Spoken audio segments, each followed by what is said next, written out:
Hello guys, so in this video I will tell you that how to format and partition an external hard drive or SSD on Windows. So if you have an external hard drive or SSD connected in your system, and if you want to format it,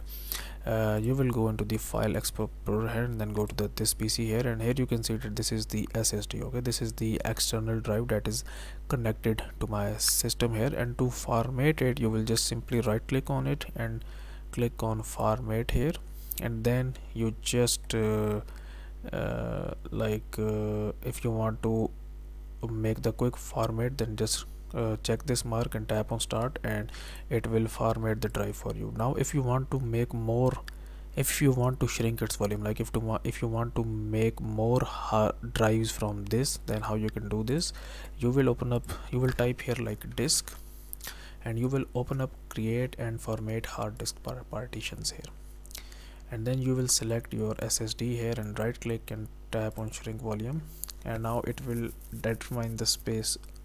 available shrink space. So you have to wait basically here, and now here it says that before shrink the size is for 42.6 GB, size of available shrink space in MB, and like 4.5 GB of space is available that you can use. Enter the amount of space to shrink. You can always like add the space to shrink here, and total size after the shrink. Okay, and when you tap on shrink, the new drive will be made. Okay, so guys, if you find this video useful, kindly like this video and subscribe to my channel, and I will see you in the next video.